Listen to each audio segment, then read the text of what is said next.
Hello everyone, welcome to JCE eConnect, the online series of learning.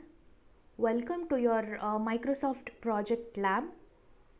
So here we'll be starting with our lab 4, that is work breakdown structure.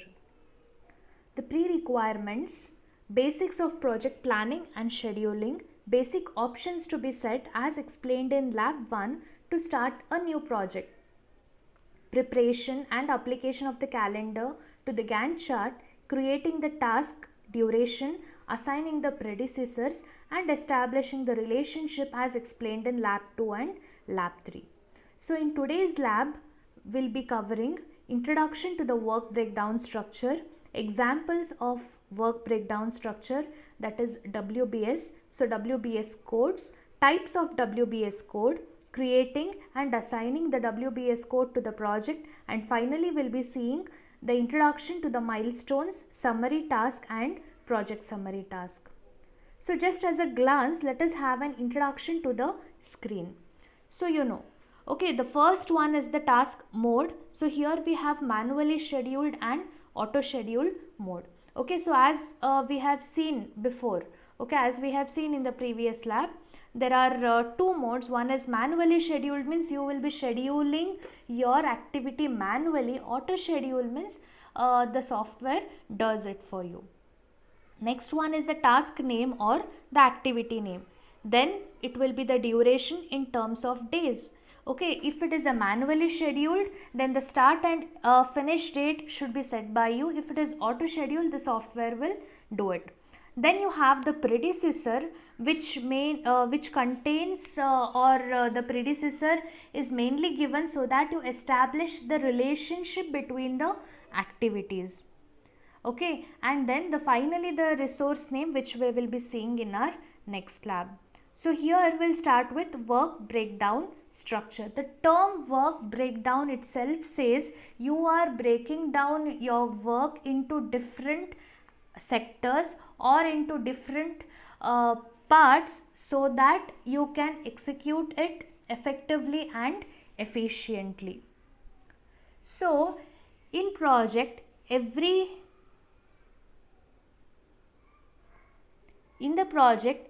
task has an identification that reflects the task, location and hierarchy of the project. Okay, so thus this work breakdown structure is a hierarchical structure that is used to organize tasks for reporting, schedule and tracking the cost. Okay, so a work breakdown structure is in project management and system engineering is a deliverable oriented breakdown of a project into the smaller components. Okay, thus a work breakdown structure is a key project deliverable that organizes the teamwork into manageable sections. It is an hierarchical and incremental decomposition of a project into phases, deliverables and work level packages. So by means of WBS, we can easily understand the scope of project, and work breakdown structure tells us exactly what's needed to achieve the project objectives. So thus this WBS is a key project deliverable that organizes teams work into manageable sections, as we know. So how exactly the project team here creates the project work breakdown structure by identifying the major functional deliverables and subdividing that into smaller deliverables and then again sub deliverables. Okay, that is how the work is getting breaking down. Now what is the main purpose? Why this work breakdown structure is required? Because this will reduce the complicated activities into the collection of tasks. Okay, this is very important for a project manager because you can or he can oversee the task more effectively than the complex activities, and thus the task must be measurable and independent with clearly defined limits. Okay, so one of the example, the WBS is as we know, it is an hierarchical reflection of all the work in the project in terms of deliverables.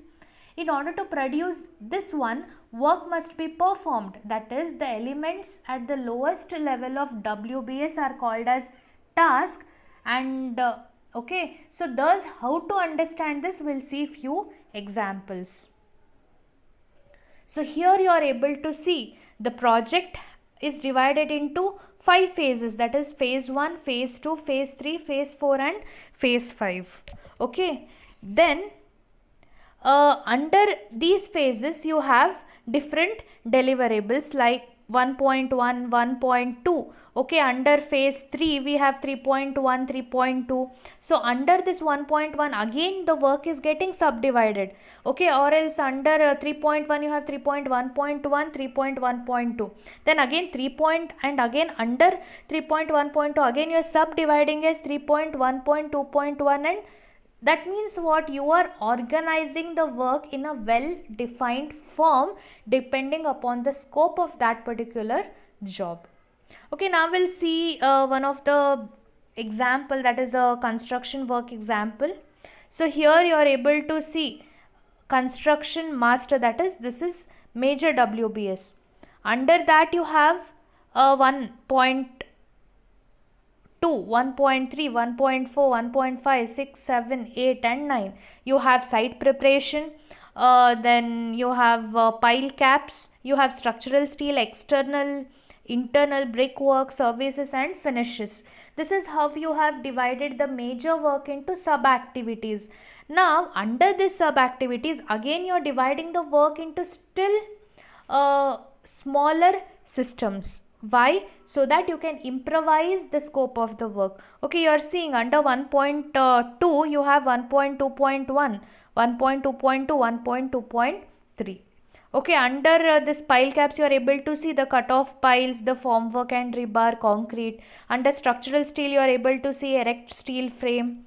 Okay, under external you are able to see cabling and roofing. Then this is how your work or your job is divided into sub activities. Now one more example, construction of a house. Okay, you have work and you have the budget. So how you divide the work? Again the internal. Okay, you have or you are dividing here into internal, foundation, external. So under this electrical and plumbing, under foundation excavate and steel erection, under external masonry work and building finishes. So how effective you feel the work can be divided into that. So this is called as what? Work breakdown structure. So there is two more example for you to understand this concept easily. So you are able to see here solar PV plant. Okay, this is subdivided as what? Design, procurement, construction and testing. So under design again it is subdivided as what? Architect. Okay, drawing preparation, approval. Under procurement you have issuing, RFQ, okay, vendor selection, placing the order. Under construction you have civil work and installation. Okay, so under civil work you have land cleaning, internal roads, fencing, control room. Under installation, okay, you have module mounting and all. So this is, you are dividing the work into depending upon its scope. Okay, so this is one more last example project, sub project 1. Now you think for example your L&T, it's a big company, or your brigade group of constructions. Okay, so it's a construction company. Under that construction company you think 3 projects or 4 projects are simultaneously running. Okay, so you are dividing the main work into like 3 different projects. So under project 1 you have phase 1 and phase 2, under project 2, under project 3. So depending upon that how easily you can manage the work. So if it is a brigade group of construction, maybe you think one person, that is HR or one main person, has to manage an entire team. So when he divides the work, it will be easy for him to track project 1, how much percent the project 1 is completed, how much percent the project 2 is completed. Okay, if any withheld is there, where exactly, to which activity is hit down by any of the constraint. So it will be very easy for you to understand the situation of the work. Okay, so now to understand this better, we come across the concept of WBS code. Okay, that is you saw in the example 1.1, 1.2, what exactly it is. You are defining a code there. So what is this is we will see. So WBS Yeah, so WBS can be expressed down to any level of interest. Generally, we consider top 3 levels unless the activities identified are of high cost and high risk. So one more the constraint or one more disadvantage you may say, if you subdivide it in, if you subdivide your work into too many system or too many smaller system, it leads to a confusion. Okay, easily you will not be able to tackle unless and until it is a high profile work. We don't consider maximum level of division also.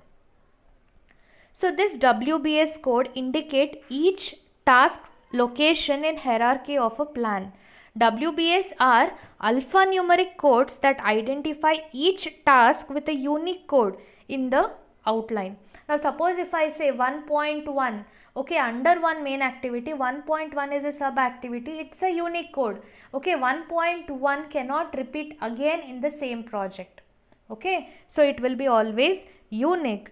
So in project, subtasks are indented under the summary task. So the meaning of this one, that is the subtask indented under the summary task, is very important.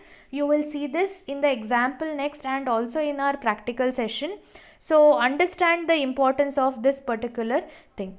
So they can be used for reporting the schedules and tracking the cost. Now in WBS we have two kinds of code. One is called as, or one is the outline number and one is the custom WBS code. Okay, so what exactly is this custom WBS code and the outline numbers? We will see in our practical example. You just remember there are two types. So you are able to see here how exactly we define this code. Okay, so this one you have in your project. Okay, in your project you will come for WBS and then you will get this dialog box.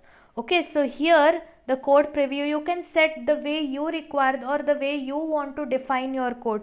You can define your code as per your requirement. So we'll see this in our practical session, how to overcome that. Okay, so here this is one more example. So in this example you are able to see, okay, here you have project 5. This is called as what? Project summary task. Under that comes the start of the project. Under that is a BTS. Under that you have civil work, electrical work, commission, installation, termination, test and backbone. Under civil work there are few more activities. Okay, then is the end of the project. That is how you divide your work. The same example is what we will be taking today in our hands-on session. Okay, we'll see how to create this WBS code. Okay, here you are able to see right at the right hand corner A, then a point, small a point 1, 2, 3, 4, 5, 6, 7. So how exactly you can divide this depending upon the requirement of the project, we will see. So one more main advantage of this is you are able to see, suppose if you have to take up this in any of your meeting. For civil work you need this much of the days and also you can insert a cost column. That means you need not open the entire project for the display of all the people in a particular meeting. Okay, the particular concepts can be explained to the particular hierarchical or in an organization. Okay, so for that also it is one of the best advantage. Okay, so that you don't expose all the details of your work to everyone. Okay, so that is how we'll see in our hands-on session how to deal with it. Okay, so now we'll see few more concepts. Okay, like I had told in the introduction, we'll be seeing about the milestones, summary task and project summary task, because even these are very important or it has a particular correlation to whatever we are studying. So what is this milestone? So milestones are significant, that is important events that are either reached in a project or imposed on the project, and because the milestone normally does not include any work, so it is presented as task with zero duration. Remember, if you have to give any milestone in the project, it is nothing but the task with zero duration. So you know what is milestone. When you are traveling on the highway, okay, you come across milestone saying 10 kilometers, 12 kilometers. That means if you have to reach your destination, how much is the distance still left so that you have to reach? It is called as a milestone. Okay, in a short word, it is also called as a target. So in our project, the milestones means, okay, at every aspect you can include the milestone, because certainly it will show you still how much time or how much period is left so that you achieve a particular target. Okay, any major so we can also put in the words like any major accomplishment of a project is called as a milestone. Okay, important thing here is what? Milestone itself does not normally include any work. Milestones are represented as a task with zero duration. Milestone denote only the points in time that mark the start or completion of some phase of the project.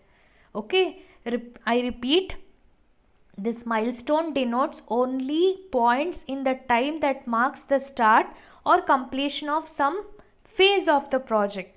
For example, okay, the start of a project, end of a project, we always give it with a zero duration. You have seen in the last lab. That means what? It's a milestone, and it is indicated with a diamond shape, what you will be seeing in the next picture. Okay, so you are able to see here. Now here, see, planning complete. I am giving 0 days, so you are able to see the milestone here. If I say the work is about to start, it's a milestone. The work completed, it's a milestone. In between there are various activities. Only when all the activities are complete, then only you can say something is completed, right? Thus, it is a milestone and it is a accomplishment of a project.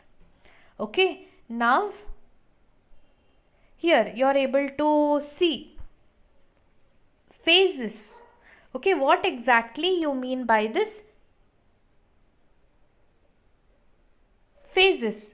Okay, in MS Project, phases are represented by the summary task, and the task indented below the summary task is called as a subtask. So what exactly you mean by this one? So a summary task contains the detail of its subtask. For example, if I just say foundation, under foundation you have what? You have excavation, you have the trench digging, or you have the concreting of the foundation. Okay, you have plinth beam construction. So under that these are the subtasks, right?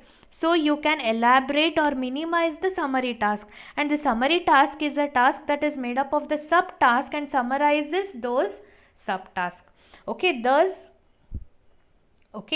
you are able to see in MS Project, phases are represented by the summary task, and the task indented below summary task is called as a subtask. And for this particular thing, okay, you have a option here. Directly you can include the summary and the milestone. We'll see in a practical session.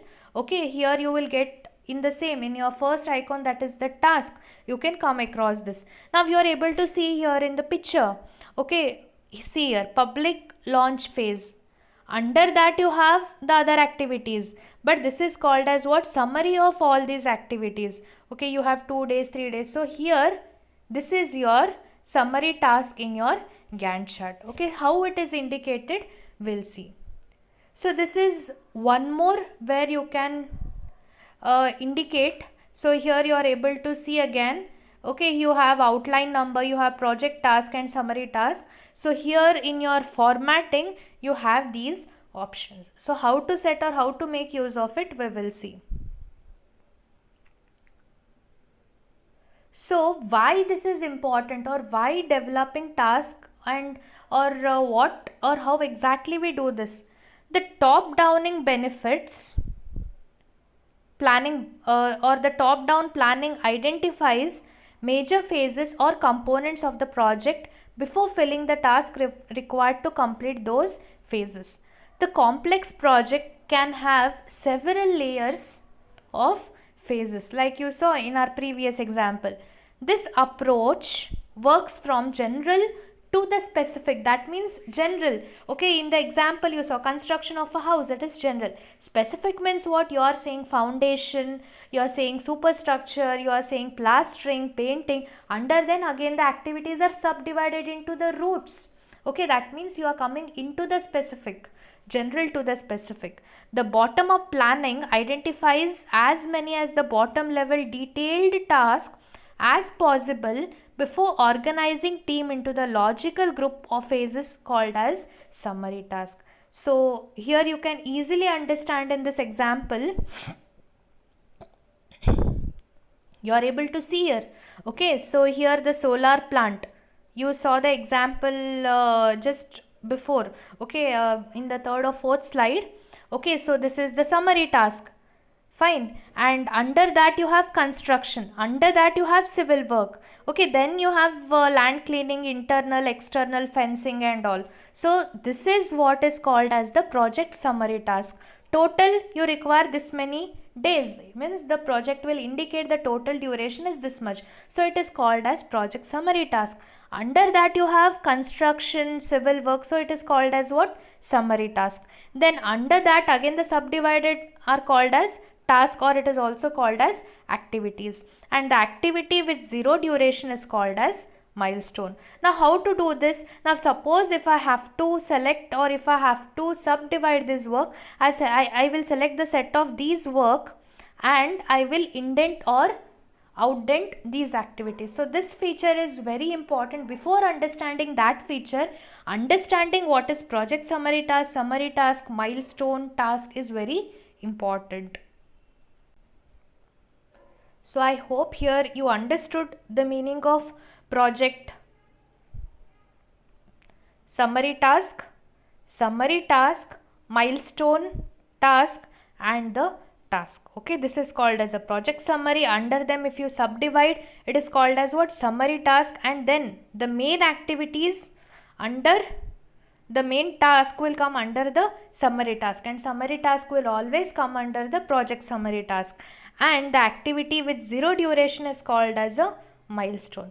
Okay, so now we'll consider the practical example. So let's move on to the hands-on session. So here this is the end of lab 4 theory. Thank you.